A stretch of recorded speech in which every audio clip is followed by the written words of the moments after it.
let's do a quiz today. Which steering techniques out of these videos would give you minors or even serious faults if you were on your driving test? I'm going to do some videos now and show you a few different ones, and you can have a guess before I give you the answer. So let's start with the first one. Only joking.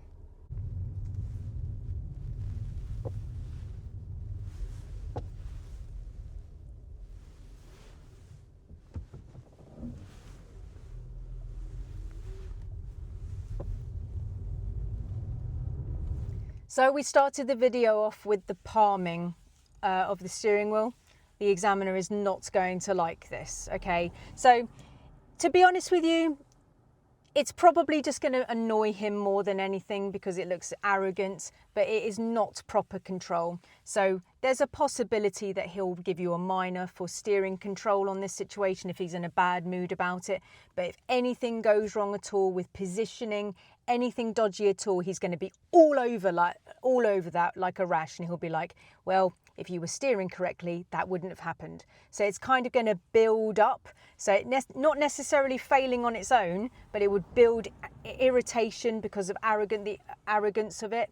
And it's not full control because you're not actually holding it, like, are you? You're just literally palming it. You could slip.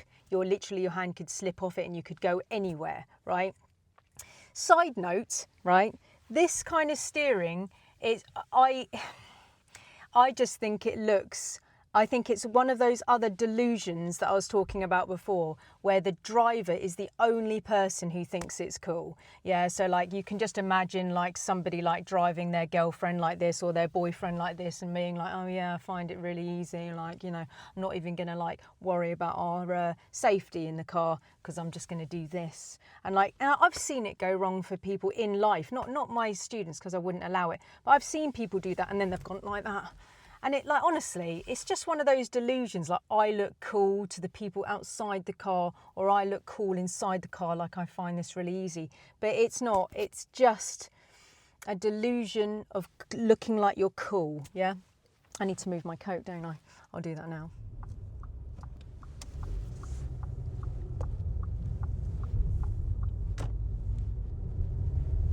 Okay, so the next one is letting go of the steering wheel. This happens all the time, all the time. This is an extremely common fault for students to do, especially when they're learning at the beginning and they're basically not even touching the wheel because it's like it's made of fire or something. And they'll turn the corner and they'll just let go. They'll literally just take their hands clean away from it. No one is in control at all. This is an extremely common fault. If you did this on your driving test, you would fail your test. Nobody's driving. The examiner would feel completely unsafe.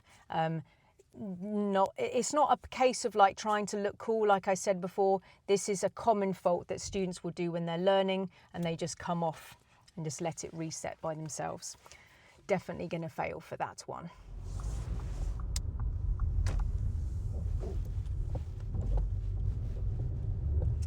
Okay, so steering slips. So you've taken your turn and then you let go, and then you haven't actually taken your hands clean off the wheel. Your hands are close, but then it resets by itself and you can hear it shuffling round your hands to back and then back to normal. So it's a little bit less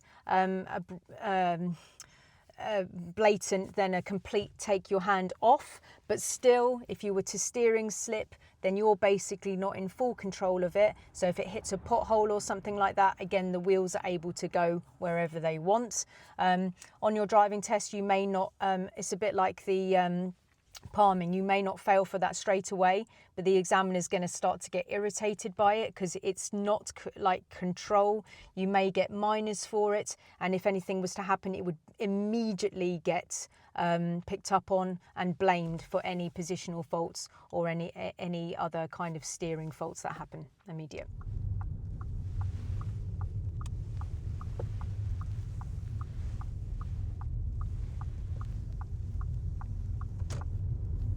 Crossing the hands on the wheel, yeah, you're going to get away with this.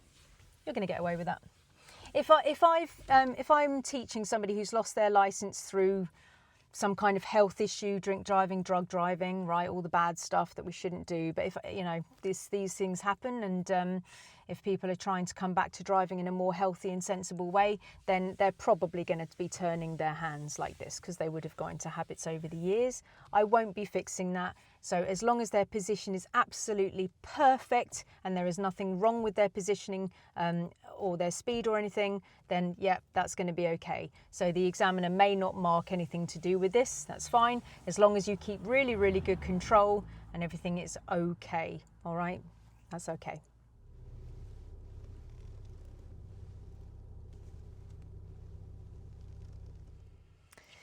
Steering from the bottom of the wheel. I've had somebody fail for this. No, absolutely not. You have not got good control. If you're, oh God, I've just had somebody told me that their friend was driving with their knees. Guys, please, if anybody drives you and they're using their knees on a motorway to drive you, please tell them off.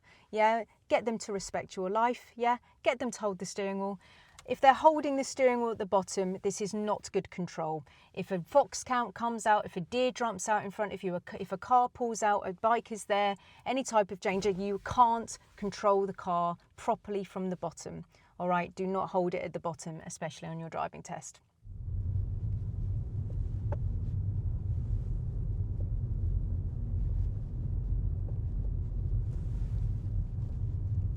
Driving with one hand only, maybe your hand is on the gear stick, or you're just like hand is on the lap and you're steering like this.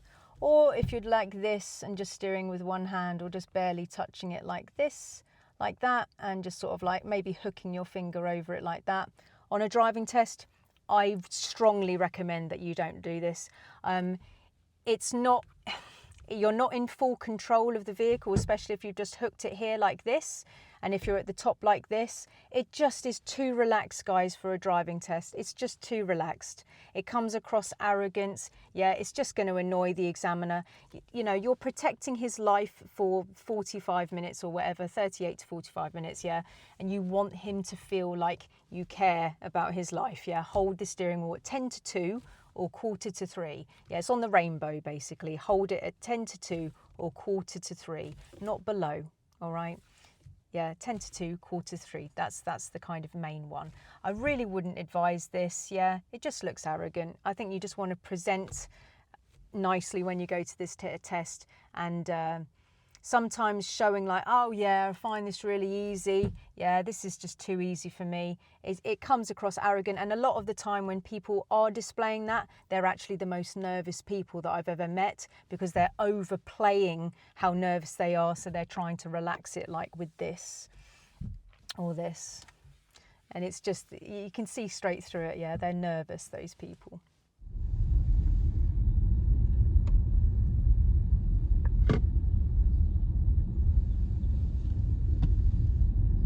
Okay, and finally, what I've got on here today is hand in the wheel and turning it. Yeah, like that. Guys, don't do this. Please don't do this. If I can save somebody's arm from the airbag going off, I hope this video does that today. So if you put your hand in like this and turn the wheel, okay, you're driving with one hand anyway. You haven't got, I mean, how far can you go round anyway? You can't do a full turn, right? You really get all like kind of like bunched up anyway. But guys, if you go around the corner and then you smash into something, like me and my student turned left the other day, and then there was somebody doing a 3-point turn at the mouth of the road. So even if we had turned safely, person may go into the back of us as well. If the airbag goes off because we've hit something ahead, you're going to smash your arm that way towards you. That makes me feel physically sick. You would break it that way towards your own face. Makes me feel so gross. Yeah, keep your hand on the outside. If the airbag goes off, you are out like this and you're able to go into your airbag. Yeah, that's another reason why, like, all these kind of crossing techniques, yeah, keep your hands on the outside of the wheel because of the airbag.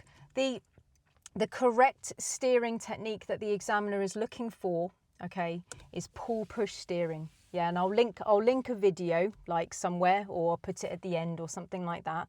I'll link a video to that so you know how to pass the wheel to each hand, keeping your hand on the outside of the wheel. This is the safest way to drive. You're in control at all times. Your hands are on the outside, away from the airbag, and you can control it, yeah?